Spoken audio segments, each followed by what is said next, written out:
Am I supposed to be doing something right now? I was about to say, I think we put it on you. We put it on you to Oh be shit. Okay. All right. our intro reader. Fuck. Chat, welcome to our welcome to episode 1. You get to see this grow into something. You've got the deep voice. Sorry, I had to reposition a couple of things, but I should be good now. Okay. I'm gonna do it over music. My audio should sound pretty good too. Yeah. Oh shit! It says high energy here. I mean, relatively speaking. Yeah, relatively. Okay. All right. You're about to. Oh god. Okay. You're listening to the weekly Dudes Rock podcast, where I and my friends Finn and Bellamy talk about the challenges of dating in a world that puts so much pressure on men. Each week we pick a different subject and we talk about it as it relates to our world experiences. We also ask for your questions, thoughts, and ideas. That's a parenthetical statement. You can find a link to that in the show description. Sometimes it's just us, sometimes we have guests. So, Mark, what are we here to talk about today? We are here to talk about the friend zone and what it is and why it's cringe, and dissect it and actually get into the subject. And I am going to be the I guess, punching bag for this one, since we already did you. We did verbally assault me last time. So I am going to be the sacrificial lamb. When I was like a teenager and like into my early 20s, I did do this, and it was very cringy, but it didn't come from a place of malice. Like I think it does sometimes, but I think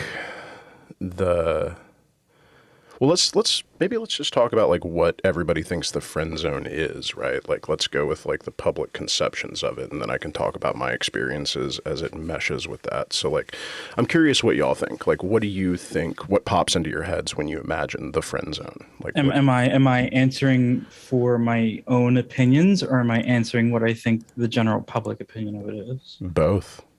Okay. I think the general public opinion of it is a misrepresentation of unrequited love, but in general, it's the idea that, usually it's men that want to be in a relationship with usually a woman, who the woman then says, I don't want to be in a relationship with you. I want to remain friends, with a misogynist follow on that she's keeping him around just in case. My personal conception of it is you put yourself there. You don't have to be in the quote unquote friend zone.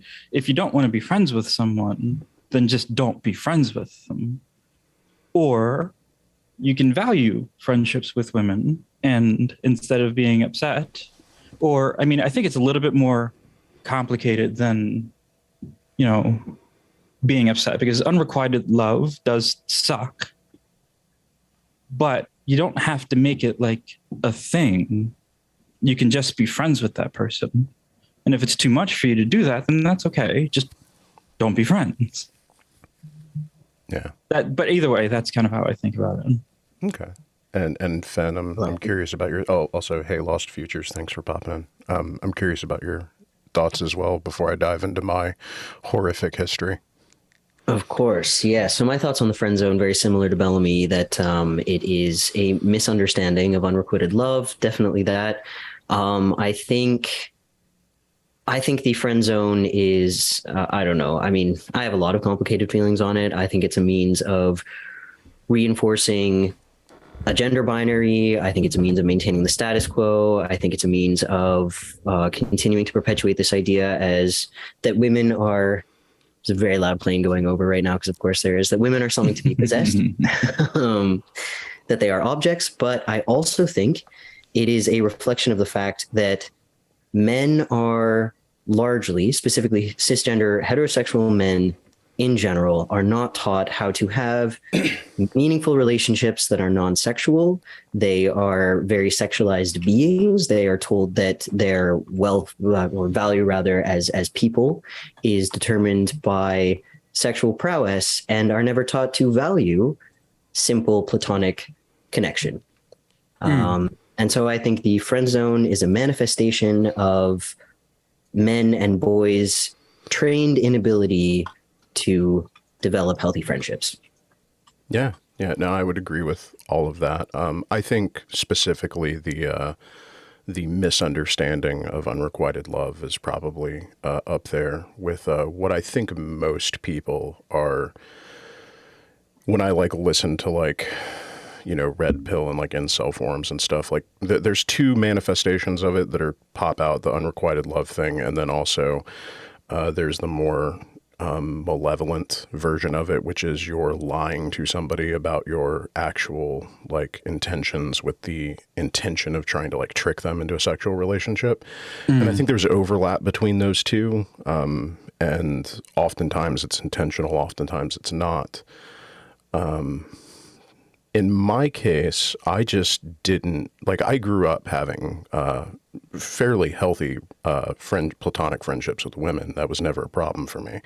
My problem was always advancing a relationship or being honest about like my intentions. And I didn't know how to say, hey, I actually want to be more than friends with you.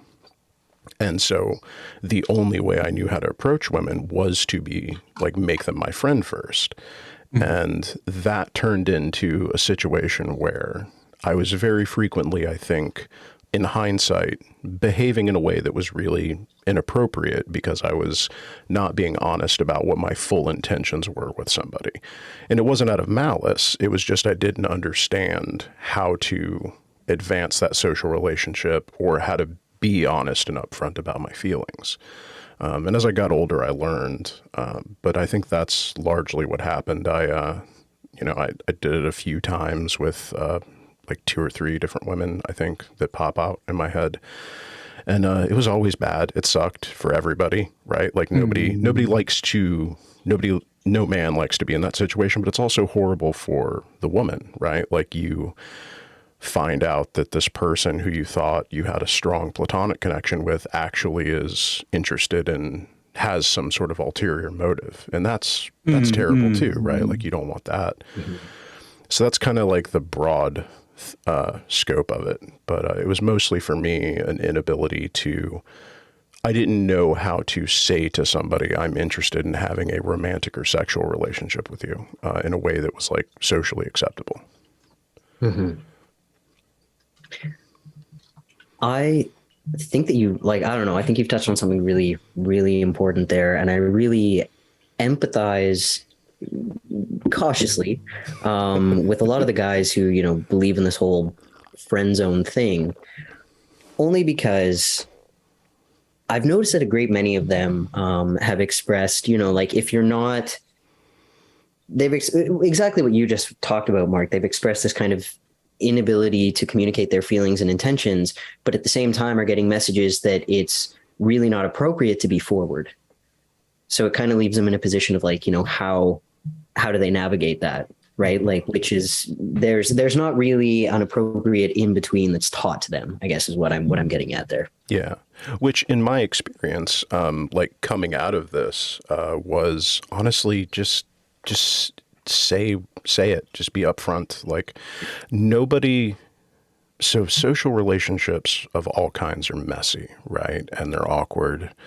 But the amount of awkward unpleasantness that you will get from saying, hey, I'm interested in a romantic relationship with you, maybe not necessarily in those words, but foregrounding that and being rejected is way better than anything that will come from presenting yourself as though you're primarily interested in a friendship and then being rejected later and that person feeling pain from having been misled. And, you know, like nobody wants to lose a friend. Like it's painful for everybody involved. But I think the most success I've had in my life romantically has come from just being honest and saying, I'm interested in a romantic relationship. And if we do wind up being friends, that's okay too. And you have to be honest about that. If you're not okay with being friends, if you're only interested in romantic or sexual relationship, that's okay. But you have to be honest about that. Yeah, like my current partner who I've been with for 3 years, we started out as friends and I just one day was like, oh, I'm actually interested in this person romantically. Like, it wasn't like a friend zone thing. We were just friends. And I said, hey, do you want to go on a date with me? And we went on a date and it worked out. But if it hadn't worked out, I would have actually been comfortable just being friends with her. And the difference between that and the friend zone is the honesty of intentions, both with the other person and with yourself. That's my experience anyway. Hang on, give me 1 second. Sure. I'm giving, Absolutely. because I'm seeing questions in the chat, which are great. Yeah. I want them to go to our. Yeah, I think the one that I saw that jumped out at me was Dustin D, who said that friendship becomes a tactic, which is very bad. And I couldn't agree with that more. Like, if you're using an intimate social relationship, which I would consider friendship to be, as a vector of attack, you're fucked. Like, that's you nothing good is going to come from that. Oh, here's the if you can all paste this into your chats so they can just follow the link.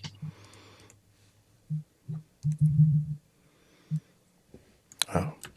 Yes, here we go. Oh God, we got Q&A. Wait. Holy shit. Hold on. Fuck. Oh no. Oh no, what'd you do? I don't know. Oh no, Mark. Oh God. Did Mark go away? I'm here. I can't get to my chat for some reason. Like, I can see it. I just can't like type in it. Type what? It's weird. Like from OBS. Oh no, you're not going to be able to type in it from OBS. You need to type in it from the link. Yeah. Oh.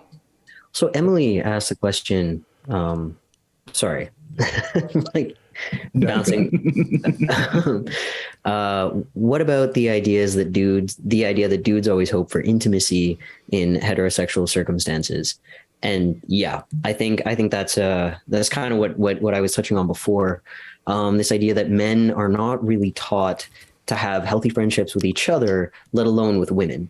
So any interaction with a woman is assumed to be like he's investing himself with the hopes of it becoming sexual or romantic. I mean, for most people, they're usually after both. And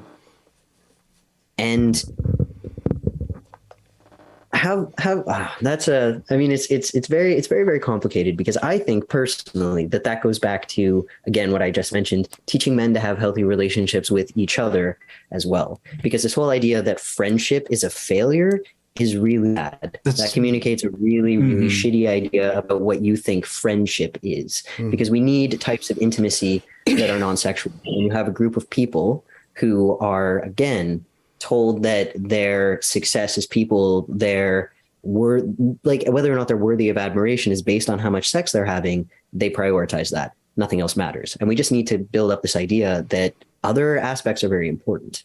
I think we should save questions. Yes. For the next segment. Yeah. So we're practicing. I do want to like bounce that off of that though, Fen. That was I think at the root of a lot of this, you're right, is that men are taught primarily that their relationships, the first really solid relationships that men form are usually with other men. And we are socialized from a very young age for those relationships to be inherently somewhat adversarial. There's this, like, that social hierarchy that, like, the pickup artists and the red pill folks like extrapolate into this like superstructure that's not really there. But like the fact is, men are socialized to sort themselves into this sort of like behavioral adversarial hierarchy, which is the patriarchy, and it's shit. And we should get rid of it. But that has really broad ramifications. And one of them, I think, is seeing all relationships in some ways as inherently competitive or antagonistic. So why, if I've grown up my whole life thinking of friendship as something that is a contest of some sort, why would I not think that I'm going to have this quasi-adversarial relationship with a romantic partner or somebody who I'm trying to get something out of? Like, I'm trying to get validation. I'm trying to get emotional support. I'm trying to get pussy, like whatever it is that you're trying to get from this person. You are viewing that as an extractive process, which is what you've been taught to view relationships as in a patriarchal capitalist system. That's really good. From a very young age. No, it's awesome to say it that way. I think really like an extractive process, right? Because it's not like, all right, it's not collaborative, right? Like you're not entering into a relationship, a partnership. You're entering into like an owner and like property sort of relationship. Like when you learn to do shit like, and it's so weird to have to say this, I feel like, but it needs to be said, is like when you enter into a relationship, sexual or otherwise, but I'll use sexual kind of as an example just to get at what I'm meaning.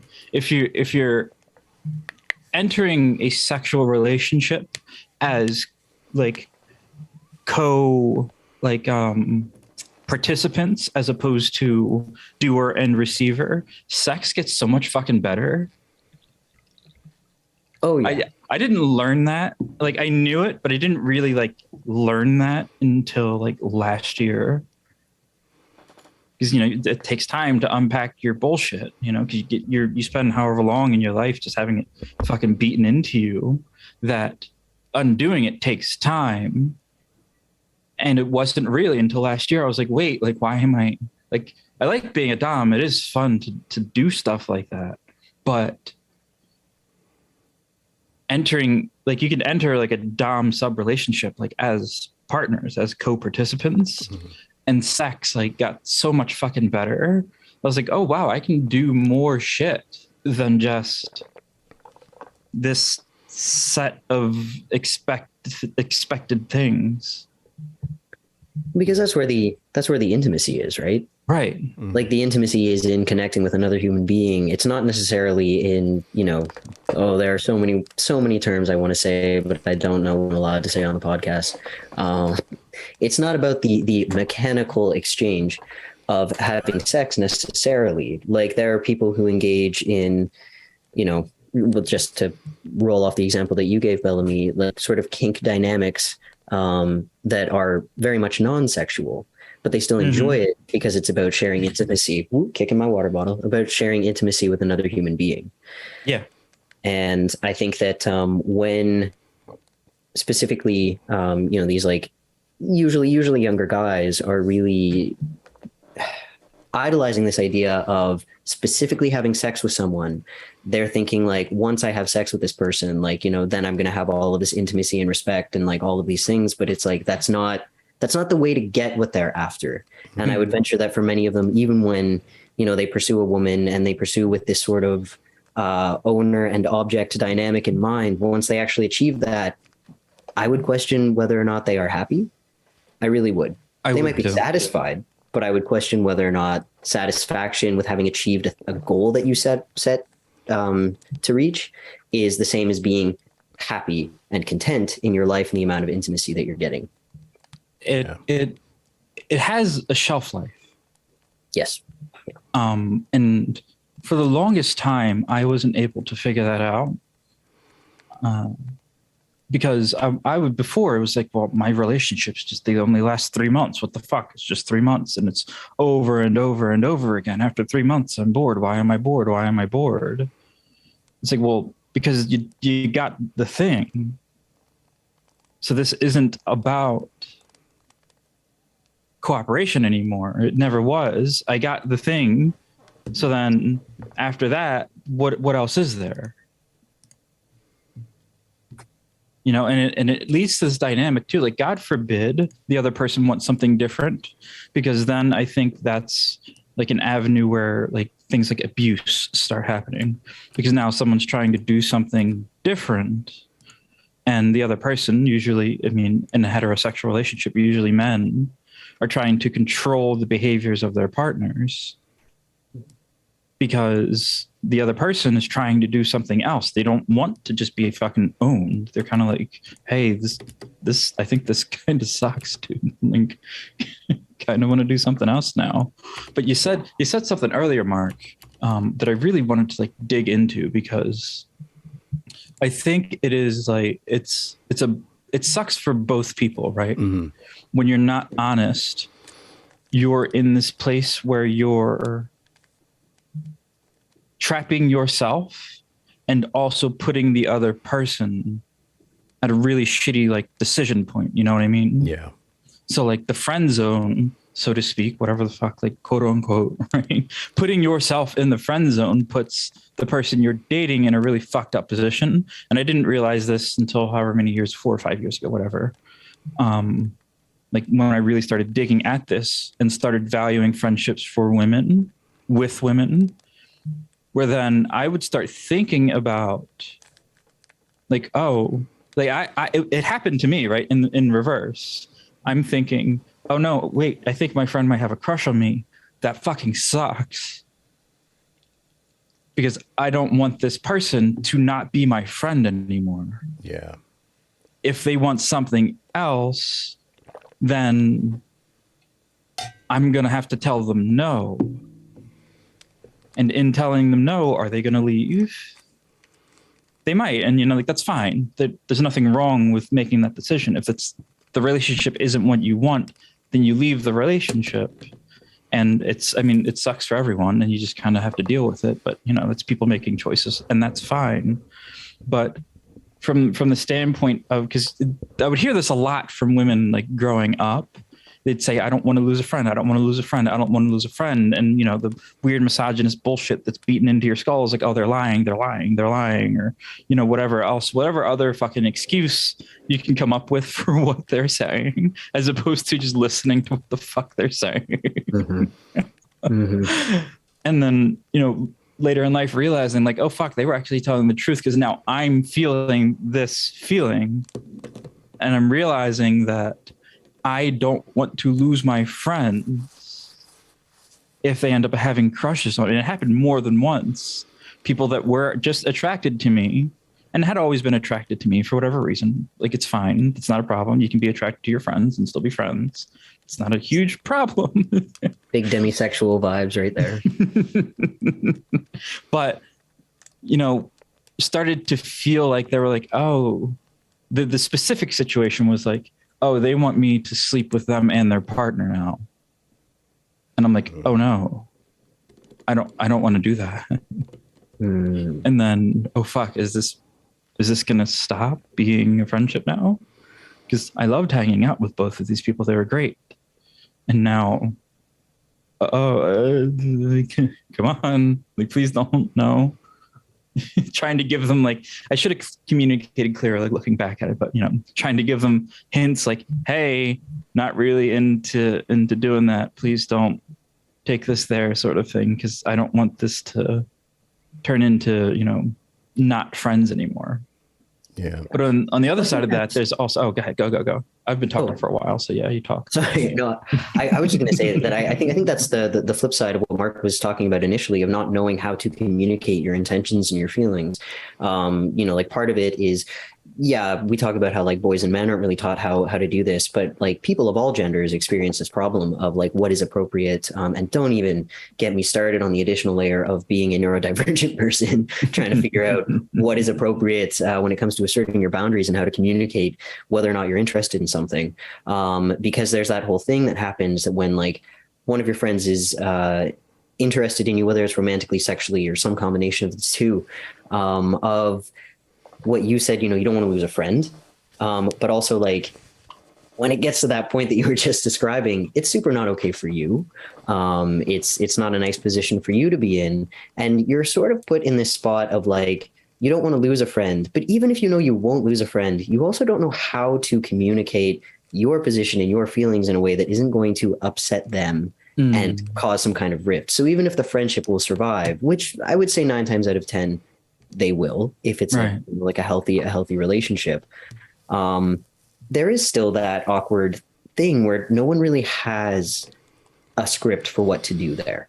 No one really knows when they're in a situation where somebody is interested in them and they're not interested in return, how to handle that appropriately. And I think it puts, you know, to use the obvious example that we're mostly discussing here of like heterosexual men being interested in women, it puts women in kind of an awkward position as well. I don't think that side of things is talked about because they don't really have the tools necessarily to let a guy down. And then when they don't do that, it turns for him into, well, she led me on. She could have just told me. Why didn't she just tell me? Yeah. Why didn't you ask? Yeah. Yeah.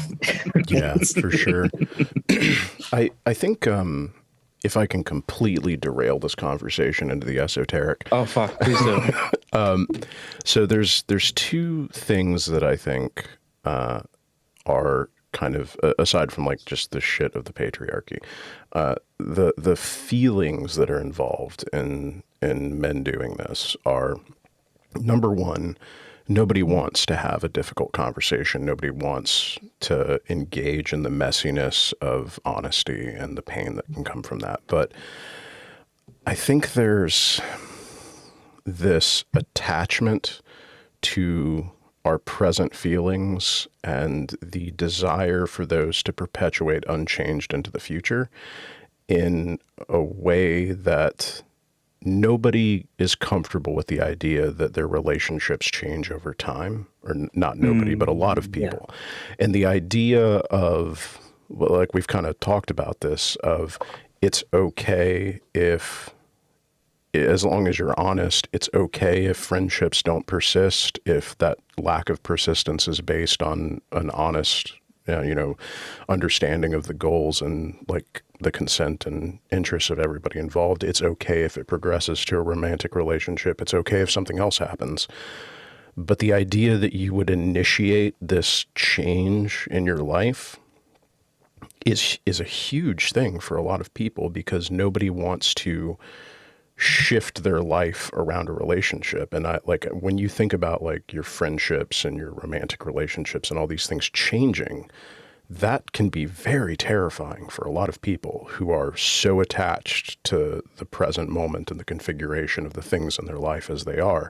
I think a lot of dudes who are in the friend zone, it's kind of like a dog chasing a car. Like, they wouldn't know what to do with that person if they actually got the relationship, because I think they're as terrified of, not to use a terrible term here, refer back to my previous statements about extractiveness in relationships. But if they were to, actually acquire that person romantically, they would be just as miserable, I think, because what they're really after is this persistence of this feeling of this emotional high of being unrequitedly attached to somebody else.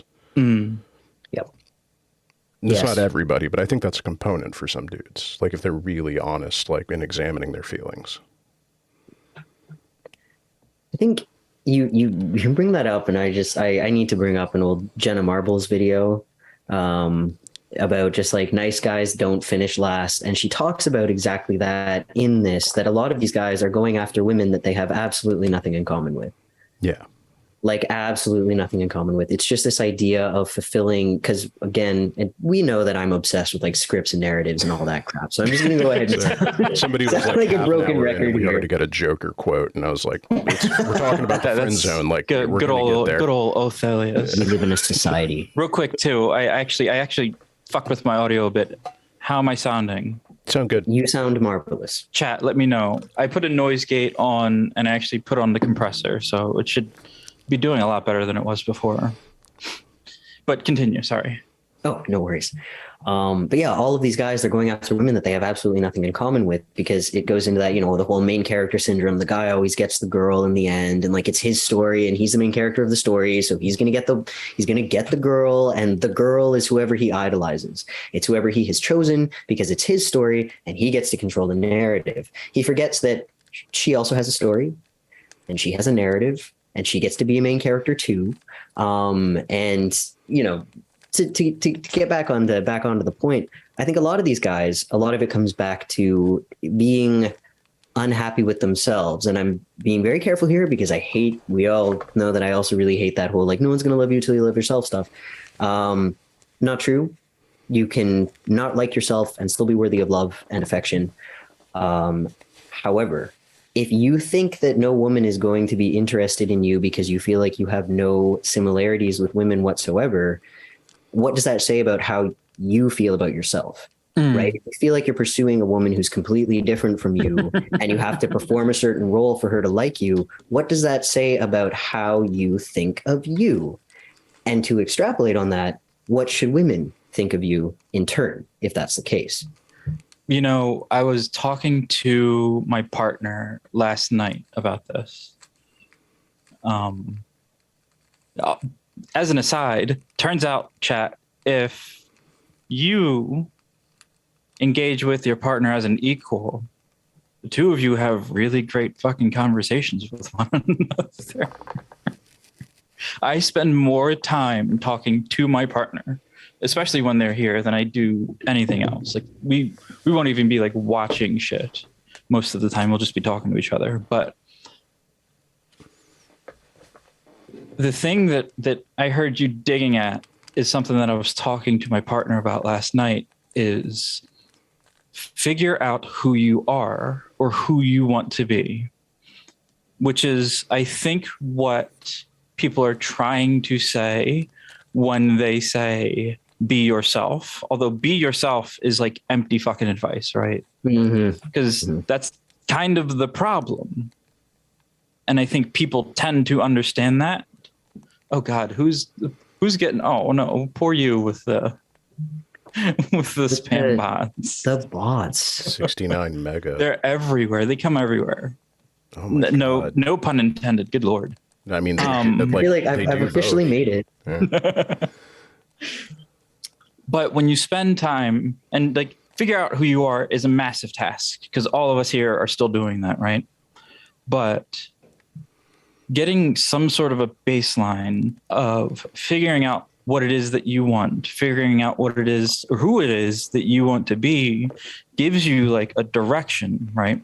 And then like I had this conversation with my therapist, I think last year or something like that. I'm not sure. But picking a direction for your life kind of automatically sorts the sort of people that you're going to associate with. You're not going to be friends with or try to date people that don't fit into your expectations for where your life's going to go. You're going to select people that fits into that sort of understanding. And if you're dating someone or you start talking to someone and they're saying things that don't match up with your direction for yourself, then it's like, oh, well, that's an easy selection then. Okay, we just don't match up. You're great. I like you a lot. I wish we did, but that's it. And then we move on. And we do different things. It's you will find people, I think, pretty much irrespective of your goals and your worldview, to partner with. There's too many people within even like fucking driving distance for most of us that you're not going to find someone to be with. If that's what you wanted, if that's what you decided that you were missing in your life, and you're like, okay, I'm going to spend my energy doing this because this is important to me, and that's fine. You can go on a bunch of fucking dates and figure your shit out. It's literally no issue. Just make sure that you're being open about that, and you'll find someone that fits into where you're going. If you want to be a fucking CEO, whatever. If you want to be a fucking CEO that has someone at home that takes care of home while you're out working, that person is out there.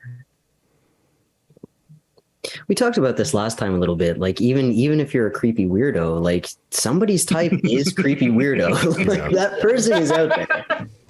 Yeah. You can find them. Yeah, I think like figuring out who you are is very important. Trying to figure out who you are, like who you are changes over time.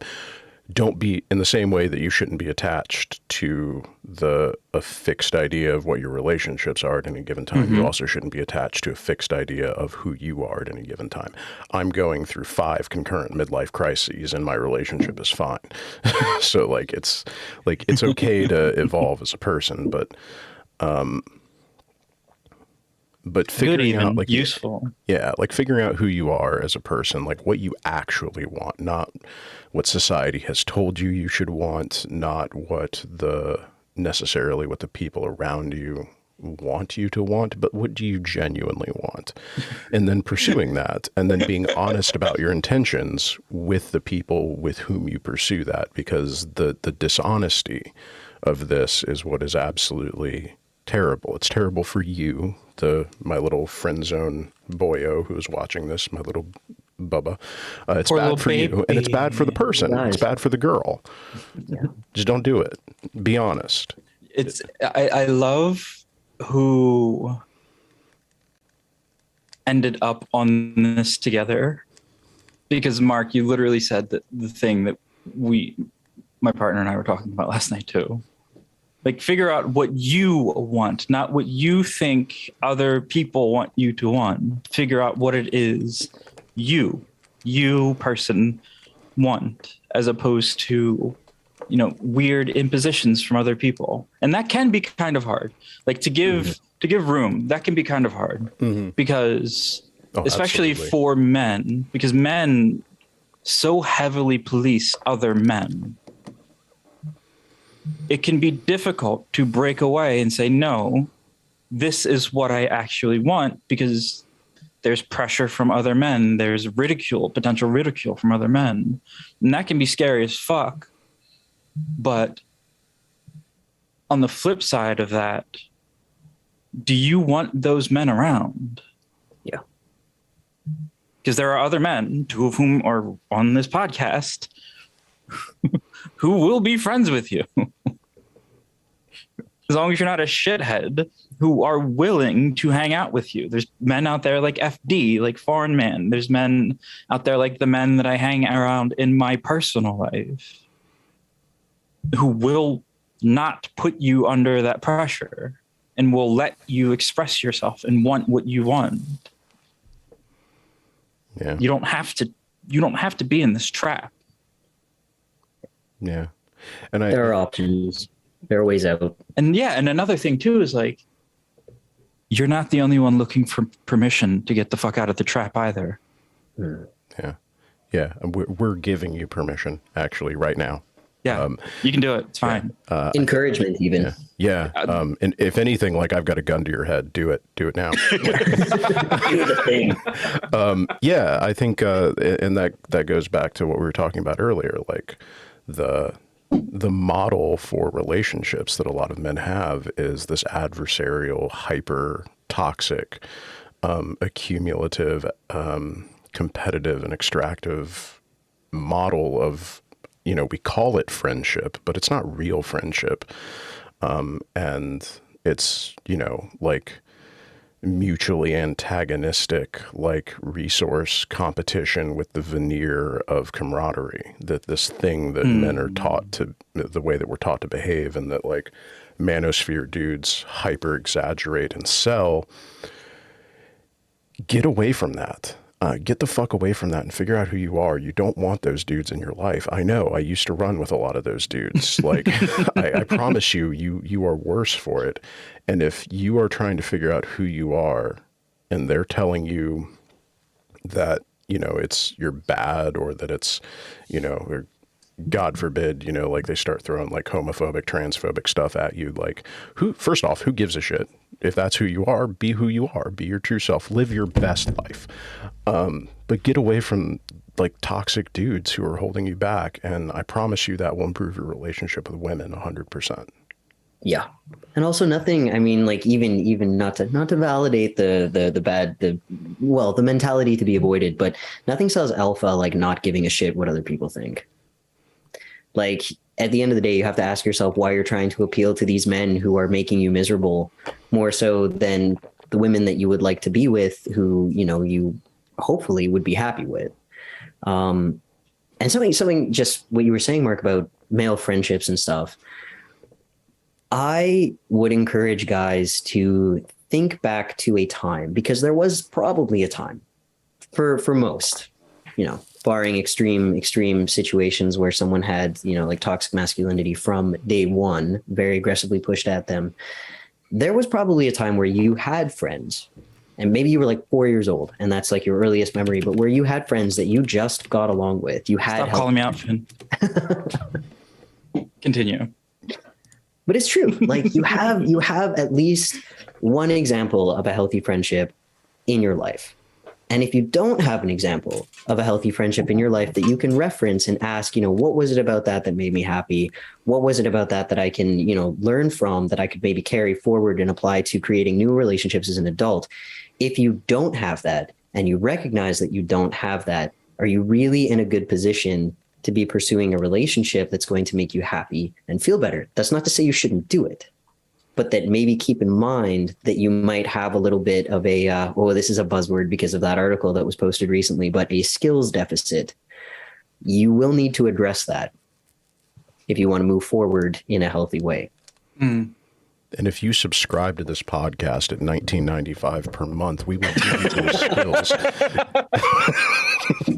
No, if anybody says that to you, run the fuck away. Literally. Nobody can teach you how to be yourself, but there are skills that you can learn to be a more productive, not productive, God, Jesus Christ, kill the capitalist in your head, how to be a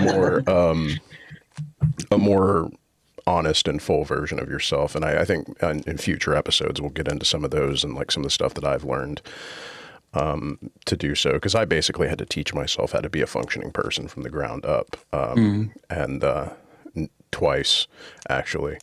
Once when I was a teen learning how to people, and once when I was getting sober.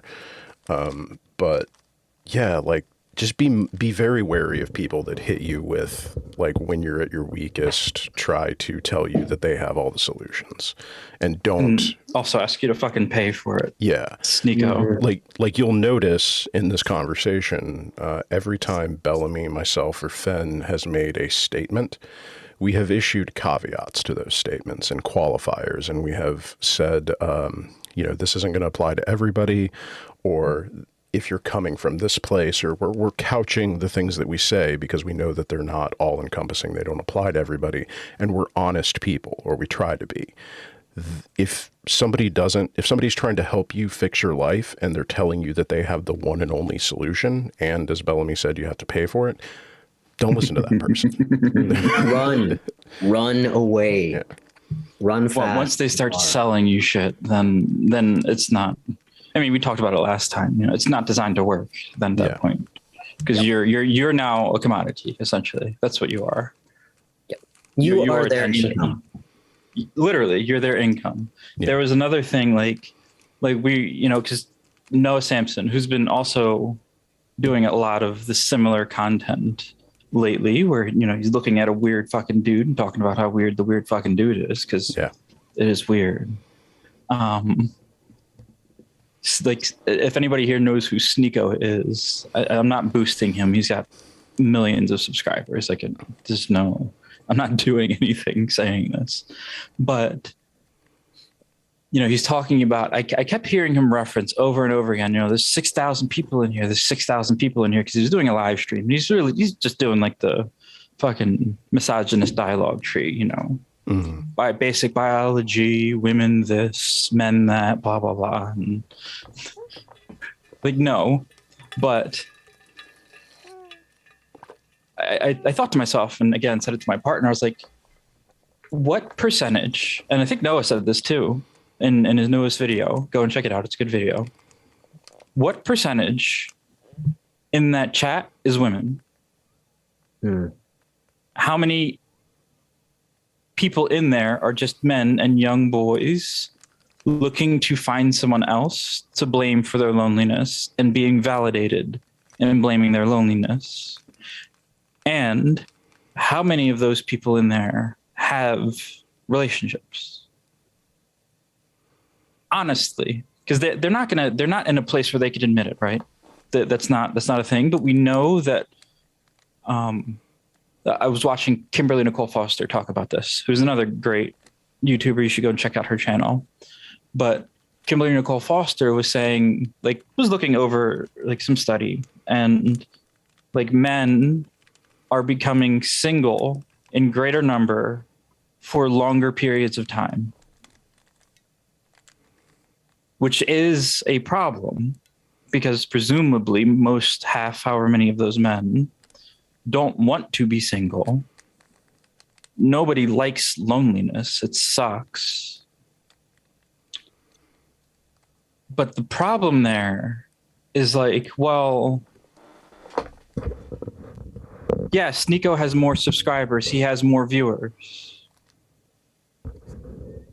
How many of those men are in like that 60% or whatever? And if that's not working, if you're single, like, come on. Like, this isn't difficult here. You can blame someone else for it. You can absolutely do that. Like, oh, well, this isn't my fault. It's women's fault. It's women's fault. And you can do that. That's bullshit, but you can do that. But at what point do you stop and go, wait a minute, am I wrong? Is this guy wrong? This guy is trying to sell me something. He wants me to buy his influencer thing. You know, what is fucking Andrew Tate wants me to subscribe to his blah, blah, blah. And then there's a whole nother side of this who's like, hey, here's literally just free information. From people in relationships who are literally from like happy people, three people who have happy relationships, giving free information, telling you for free how you can also have happy. Like, come on. Well, I think you said the reason is a lot of those people are just seeking validation for the way they currently exist. Yes, and then once you get caught in that cycle, well, like at some point. You know, you said, when do they ask, is this working? Well, I think they ask that question frequently. And it's sort of like the buy-in on like there's cult dynamics at work, I think, where at a certain point, you asking the question, is this working, is actually deeply painful because you've already spent so much of your time invested in this that if it turns out it's not true, it's deeply embarrassing. It means that you've, you know, I don't like terms like this, but you've like wasted time. It's very difficult to break out of this sunk cost fallacy of a worldview that you've framed your entire life around. So I think people are, not only are they asking that question, they're actively looking for ways to avoid asking that question. And the only way to do that is to just spiral deeper. Yep. Well, these manosphere guys, it's an abusive relationship. Oh God, is it? It is like they are taking advantage of these young guys who are in an emotionally desperate position. They're validating all of the horrible things that they think about themselves, all of the horrible things that they think about women, the horrible things that they think about the world in general. And they're capitalizing on it and they're making money off of it. And it's, you know, you just said it, Mark, the sunk cost fallacy, like the hazing effect thing. Of, you know, well, I've been suffering here. It can't have been for nothing. It can't have been for nothing. And so they just stay in that loop. But yeah, I think, you know, calling it an abusive relationship, because people who are victimized by abusive people, by manipulative people, will often do just that, where someone will point out, you know, like, oh, this person, you know, like, just leave this person, just leave them. Like, they're hurting you. It's so obvious that they're hurting you. And what they hear isn't, I want you to be better. I want you to feel better. I want you to be out of this horrible situation. What they hear is, why don't you see this? How could you be so stupid? What is wrong with you that you would continue to subject yourself to this? So there's something inherently antagonistic about telling these guys, you know, these dudes are taking advantage of you. They're doing this, they're doing that, without acknowledging that, like, yeah, dude, you're here for a reason. And it sucks. And I'm really, really sorry that that happened to you. And you've been taken advantage by a like horrible person. And you know what? You deserve support and you deserve recognition for that. I went off on a tangent, but yeah. No, you're good. I have strong feelings on that. No, but you're right though. I think. Go ahead, Mark. Well, I was just going to say, I think there's an entire episode worth of conversation to be had around the sunk cost fallacy and like regretting who you used to be. Because I have TM thoughts on that as somebody who spent my entire youth as like a petty criminal and like most of my young adult like as a drunk. Like I have a lot of regrets about my life, and I've had to spend a lot of time with the the fact that I like who I am now, and I wouldn't be who I am now without the past me being who he was.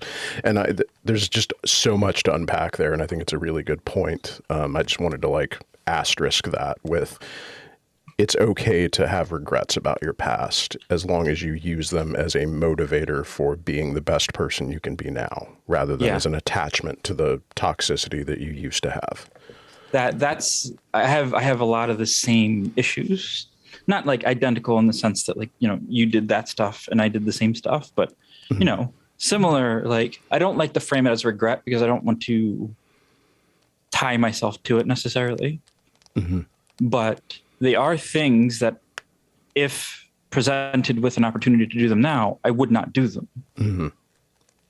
And spent a significant amount of time like grappling with that. And the thing that makes that easier to do is, one, accepting that it happened, knowing, yeah, this did happen. But also accepting that it happened in a context.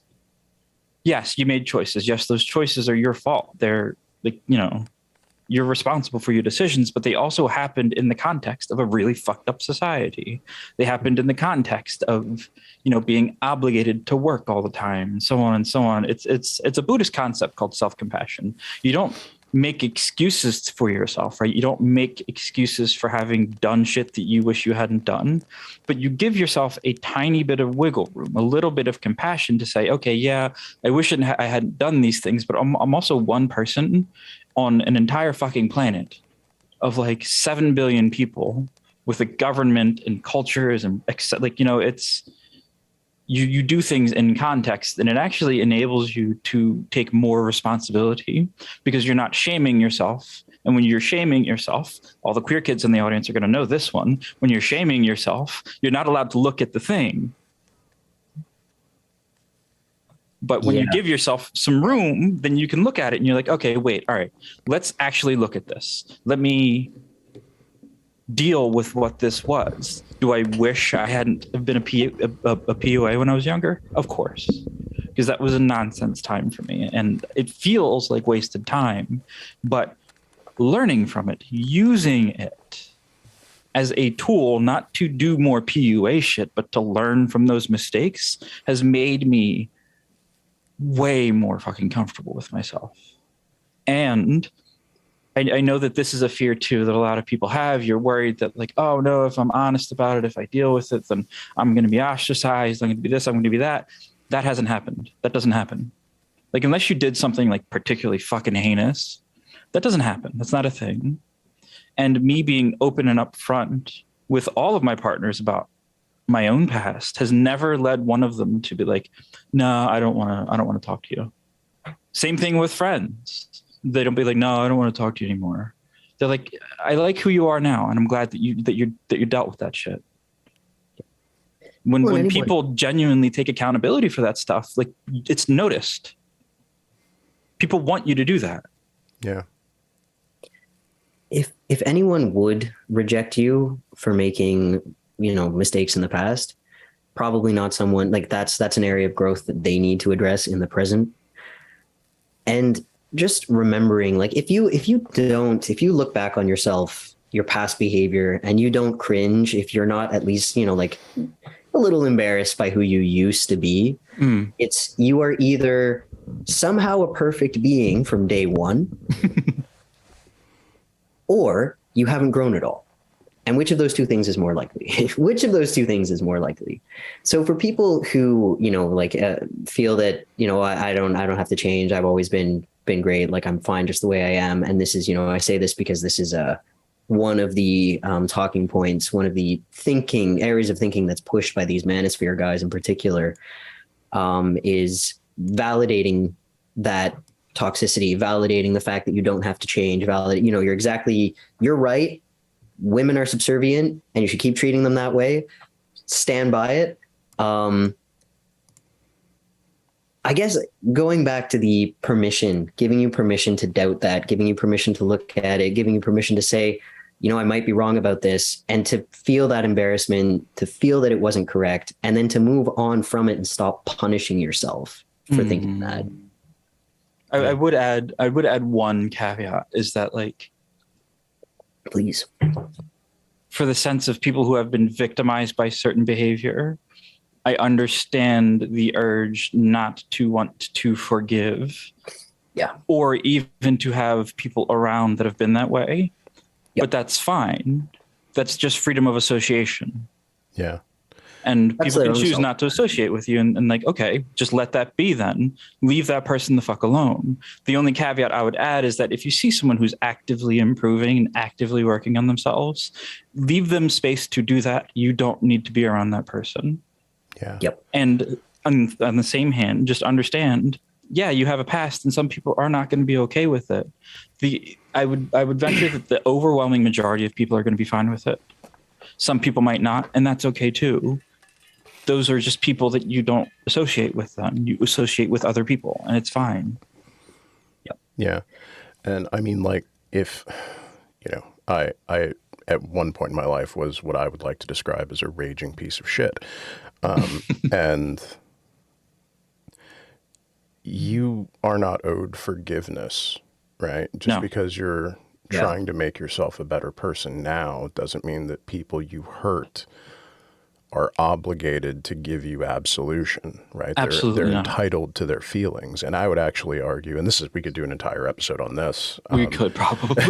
But like if somebody is telling you that the people whom you have hurt owe you forgiveness because you're trying to be a better person, that person who's telling you that is a toxic influence in your life. Like anybody who's telling you to deny the agency and free association of other people is bad for you. The first step to being a better person is to recognize that you are not owed absolution from people you have hurt. All you can do is be the best person you can be now. And some people are just going to be mad at you. Yeah, and hope that those people can, you know, like, I don't know. It's a whole episode, but just you are not owed absolution from the people whom you have hurt in your past at all. They're allowed to be angry with you, and that's okay. That doesn't mean that you have to continue to be a bad person. It just means that you have to make peace with that. Agree. And that's the caveat that another caveat I would add real quick is like, because I put it in my video. Your victims don't have to forgive you. Your victims, I mean, no one has to forgive you, but we're talking specifically about victims. When it comes to people that you owe for shit that you did, you owe your victims. The people that are unaffected, the people that might just feel uncomfortable about it, you don't owe them for that behavior. They can still choose not to associate with you. And if they do that, leave them the fuck alone. But you don't owe them anything. You owe the people that you hurt. Yep. Yeah. Expecting your victims to give you forgiveness to absolve you is further victimizing them. Yeah. Like it's interfering. It can't, I mean, some people, like I'm a forgiver personally. Like if someone wrongs me, I forgive because it makes me feel good when I have been wronged. I completely understand why someone might not feel that way. Why for someone who perhaps struggles with boundaries and struggles with self-value, not always, but just as an example, might not want to forgive someone, because that in itself is an act of self-love. That is saying, you know what, no, I'm worth setting this hard boundary and I don't want to forgive you. That's part of my healing. Yeah. Blah, blah, blah. I agree. Couldn't agree more. I mean, honestly, I haven't forgiven my mother and we have a better relationship now than we've ever had. Yep. It's not even necessary to engage, but the different subject. We can talk about that another time. There's somebody that added something. Oh, sorry, chat, for the noise. If you heard that one. Somebody added a comment question to the survey. Oh yeah, I think we should take a look at it. Let's do questions. Chat, if you have questions or input that you want us to talk about, I'm going to drop the link in the chat for me, and I'll give it to the hosts to drop in their respective chats too, because I know YouTube will auto filter. Yeah, chat. We've been carrying this. Time to step the fuck up. Stop being so fucking lazy, chat. Imagine just enjoying the work that other people put out. Jesus. Unacceptable. Unacceptable. Figure it out, bud. I can't drop do the a form Canadian again. accent. Do better. Figure it out, bud. Figure it out. You fucking figure it out of your ass. Hold on. Letterkenny is very funny. I like Letterkenny a lot. Because I lost. I love that show. And it's I know those guys. Not the Oh, do actors, you? but I like those archetypes. okay. I know those Yeah. guys. So there is one. There's the last one. I highlighted it in the sheet. So if you all head over to the Google sheet, you'll see it. Ugh, gotta do stuff. I know, the worst. My life is hard. In the dudes rock. Yeah, if you go to Okay. the forms, everyone should have this actually. So you don't have to go to the Dude Rock account, but I can probably add the Dudes Rock account to that too. Well, hold on, who can edit this? Let me see. Let me see. I believe everything color. Oh God, my voice has not been prepared to sing like that right now.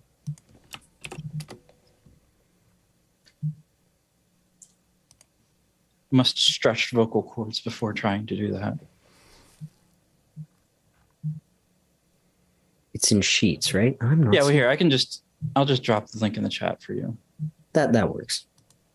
Just make sure you close it on stream so nobody else goes, and I can always restrict it later if I need to. Well, here actually I can just well, no, it doesn't make a difference. No, damn it. There. I'm like FD. Oh no. I'm a boomer. I'll try not to take that personally. I just didn't want to fail that because I'm like riding this high of actually getting OBS to work, and I'm not ready to let it go. I'm not ready to fail at technology again.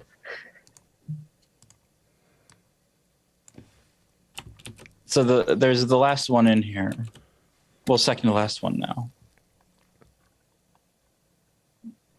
Ooh. There's a question. Is it normal to be a little in love with all of your close friends?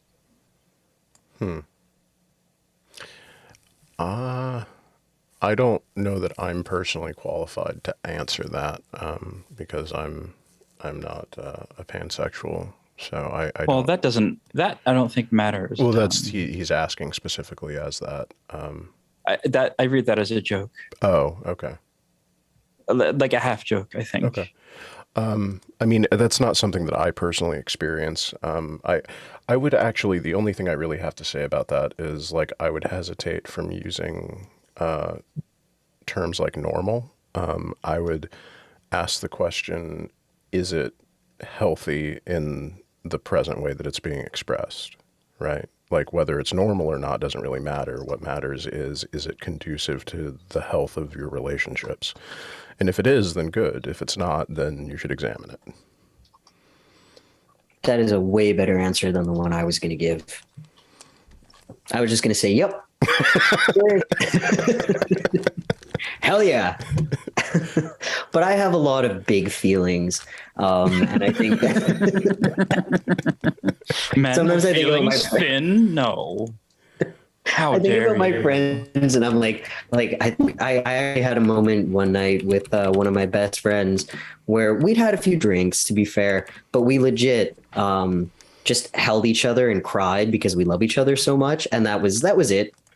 Like it was just like, dude, I love you. Oh my God, I love you too. And then we were just like crying because we just loved each other so much. That's how. But like how that's the thing too, is like I think when we think about love, we think about it in like a very specific context, right?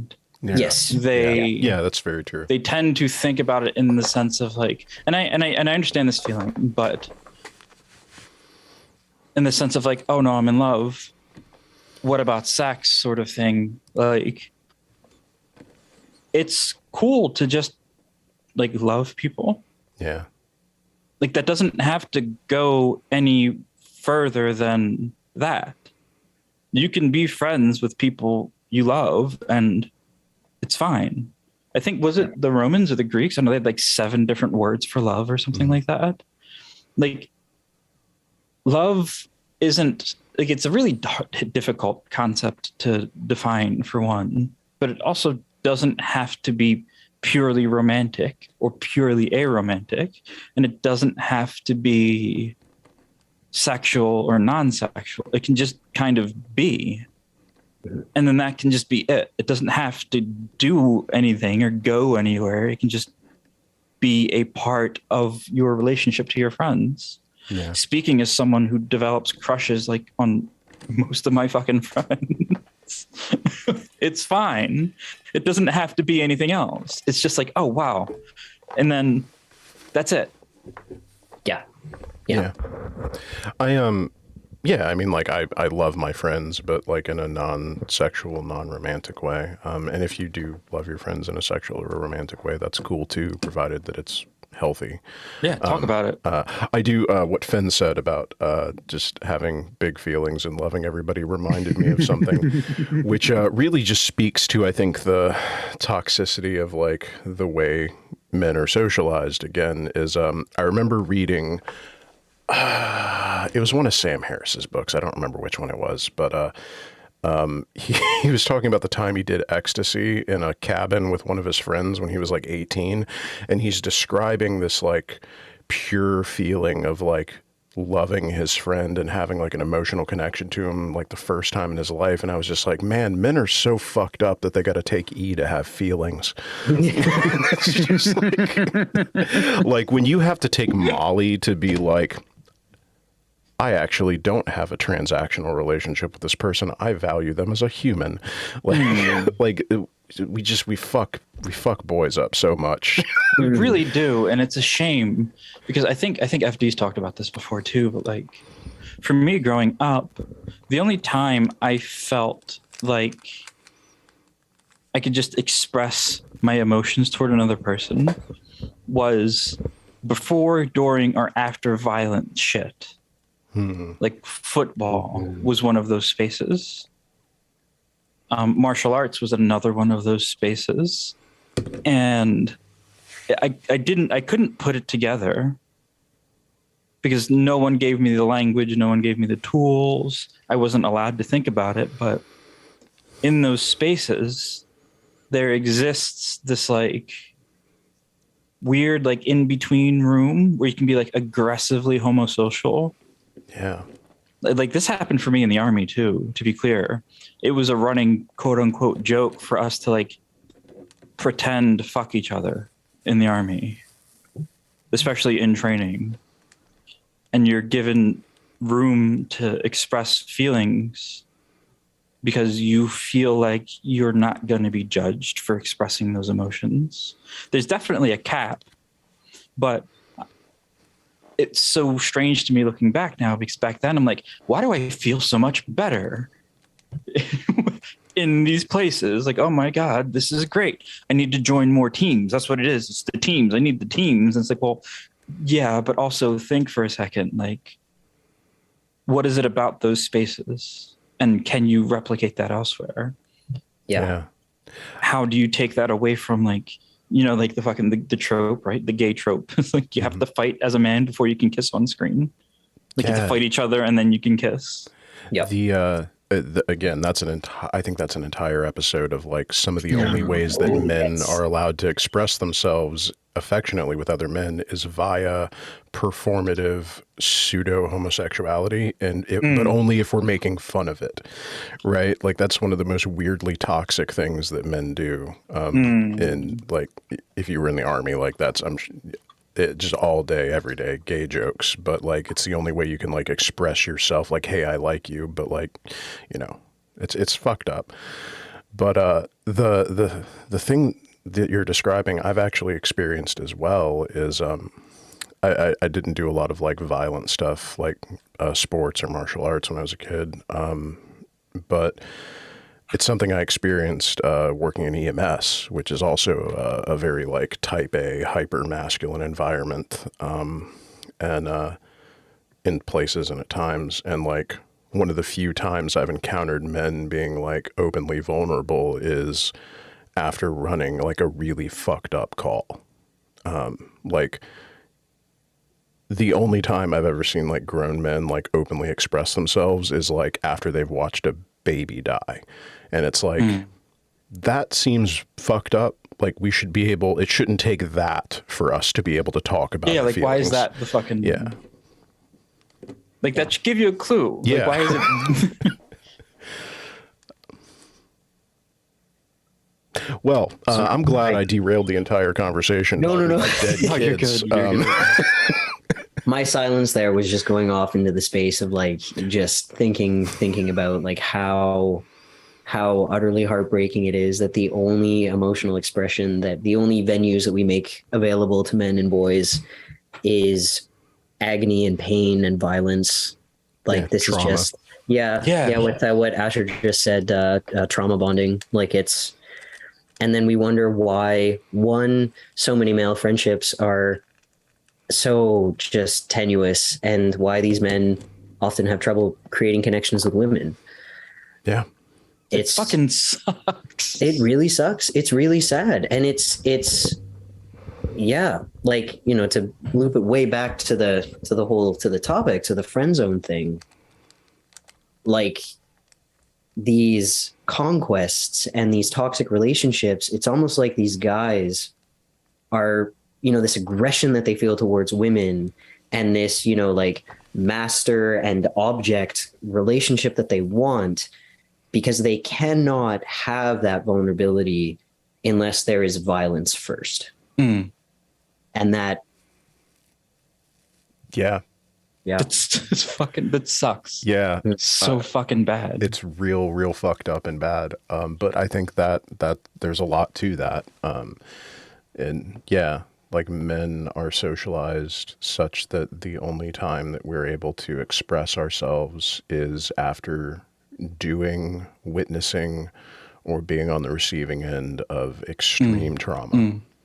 It's Like I've heard the expression, like you're only allowed, like the only, what is it? It's a really old expression. Like the only 3 times a man is allowed to cry is like when his kids are born and like when his parents die, or like it's some bullshit, but it you know, it's just, it's literally like you're only allowed to express yourself in the echoes and wake of the most horrible experiences that are on offer for a human being. That's fucked up. It's fine. And what's fucked up about it too is like, I think the majority of it comes from other men, but there are women that do this shit to you too. My mom did that shit to me. Yeah. yeah. And it's fucking shitty. Yeah. Yeah. Women's roles in replicating the patriarchy should not be understated. I think like some of the most toxic influences in my personal life actually for like replicating toxic masculinity have been like my grandmother and like my aunts, who, you know, like, and I've heard that sentiment expressed elsewhere, where not to like obviously put that all on women, of course, but like it is a system that we all live in, and it's not just dudes that do that. The point being made is that it's not okay for anyone to do that. Yeah. Irrespective of gender. Yeah. I do think it is majority men. And this isn't to blame any specific gender for it either, but just to talk about, to me at least, what seems to be kind of like the reality of the situation. It's like you're not exempt from being shitty because of who you are, but certain behaviors tend to manifest among certain groups of people, and we can talk about that. Yeah, for sure. Well, is there anything else we want to touch on this subject? Or do we want to call it, or what do we want to do? We've been going for like close to 2 hours. Yeah, it has been a bit that we've been going. And that was the only question that I saw on here that was like analogous to the topic that we're talking about. Yeah. There's tons of great stuff in here. So don't worry. We see everything that you've all submitted, and we'll be talking about all of it, but we're just picking stuff that's seems relevant to what it is we're talking about. There's also nothing stopping us from coming back to this topic, because it's a big one. It's a very big one. We touched on a lot of things that like could be topics on their own. Yeah. The way I view topics is, and maybe this clashes with the way you all view topics, but it's just like this is a starting point for having a discussion about whatever we wind up talking about. On a 100%. Yeah. So, like, I think all three of us are far too deep in the weeds of ADD to ever really stick to a script. So, we should probably just go ahead and get married to the idea that that's just how it's going to go. I mean, whatever. Everything fucking connects to everything else anyway, so. Yeah. So I'm comfortable with the ground we've covered today. I'm cool with that for sure. Is there any like kind of summary points, like takeaway points that we would like to give to people? Let's say specifically to guys who have been struggling with the whole friend zone concept. Is there something that pieces of wisdom that we would like to impart on them, or rather just lines of thinking that we would like to encourage them to follow?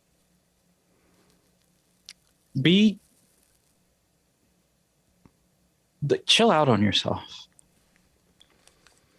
Like, honestly, if there was something, because I know that for me at least, it was, I got it from outside, but then when I came home, it's just me and I'm reproducing it in my head. Chill out on yourself. You can give yourself space and permission in a way that other people can't. And doing that it's literally like, it's self-actualization, right? You're learning who you are and who you want to be. And that's what I think I would offer people first and foremost, is like, interrogate yourself and think about what it is you want, and think about where you want to go, and think about where that's coming from. And if it's genuinely yours, or if it was something that was just kind of handed to you. Yeah. I would say just strive to be as honest as you can, both with yourself about your own intentions, and then with the other people in your life about your intentions. Because no matter how painful you might expect it to feel, to be honest, it is nothing compared to the pain both that you yourself and the other person who is the object of your unrequited desires will feel if you are duplicitous and are dishonest. Just be honest. It's better. Like, you will be better off, even if you lose a friendship or a romantic partner. Both of you will be better off in the end if you're just honest. If I had to pick one, it would probably be to ask yourself why friendship feels like a failure, why friendship feels unfulfilling, why that's, what you don't want. Obviously, you're romantically interested in someone. It's tough when you're, we talked about the unrequited love, but might help you to put a little bit more value in your friendships. That might be something worthwhile. Oh, shit. Sorry. Do we have time for one quick question? Yeah, I got time. Serena just asked, have any of you had a male role model you felt did exhibit good, appropriate behavior for men? My dad. 100% my dad. I can answer that pretty easily. Sorry to cut you off. No, please. Where were they, and did they have some insulation away from patriarchy? No. And my dad's a really curious case, because, he's complicated like every other fucking human being. He's got some patriarchal stuff there, but also very much doesn't. And I think, if anything, that came from my father growing up Japanese during like the 60s, 70s, early 80s, where, I don't know if the term is yellow panic or whatever that was going on. Like, that was a massive thing back then, to the point where like auto workers beat a Korean man to death. So he grew up in an environment where he was very much sort of pushed away from the mainstream. And I think that probably had a pretty big impact on him. So maybe some sort of removal from mainstream society where he's given more space to question patriarchy and stuff like that. And I honestly wished I would have listened more to my father growing up. I listen to him a lot now because he's a smart guy, but for sure it was my dad, like unquestioningly, as far as healthy male role models. Like, yeah. Yeah, I would actually also say my father. My father is kind of a mixed bag. He's very much molded in this old school, like performative masculinity kind of thing. He has a lot of like old school views on like traditional gender roles and stuff, but he's also like just in his heart a good dude. Like he also has a lot of like issues like growing up. Like I think well, he like did 10 years in prison, and that fucked him up quite a bit. But I would describe my dad as like, imagine if Aragorn was a redneck who did a dime bid in the Beast, like that. Like that's how I would put him. And he was somebody who taught me that it's okay to, for every fault that my father may have, he's never not expressed his feelings of like love. And like I watched my dad like cry at a dinner table with the rest of my extended family who were all like waspy and like stuck up their own ass because he was trying to have like a genuine connection with his family and talk about you know, the shit that they grew up with like their, like my grandfather was in the Vietnam War and he beat the shit out of everybody and he was just kind of a big piece of shit.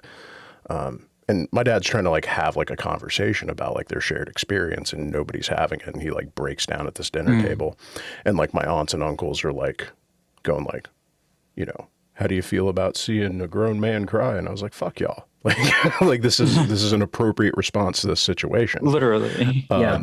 So for all like, you know, the give and take and positive and good with the bad, I think ultimately the good that I got from watching my father was outweighed the bad because he taught me that at a minimum it's okay for like somebody who is not just masculine but like arguably like hyper performative masculine to also express his feelings openly in a way that, you know, runs counter to people's depictions of that. Like I've never felt shamed for being myself or you know, feeling my feelings. I'm not a very emotional person at baseline, but like when I do express my feelings, I don't take shame from that.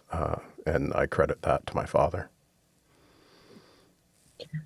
Y'all are going to be blown away by my answer. I'm going to mix it up and say my dad. Shout out to good dad. Shout out to good dad. My dad and also his dad, my grandpa. Two of the most peaceful, communicative, gentle men on the face of the earth. Just really kind, calm human beings. I have one memory in my entire life of my dad getting angry, and it was for very good reason. He has always demonstrated so much compassion for other people. He really just prioritizes communication. That's a big one. My grandfather was exactly the same way, just very, very peaceful soul. And he and my grandmother met when they were teenagers and they were married. And, you know, up until he passed, of course. And, they fell asleep holding hands every night.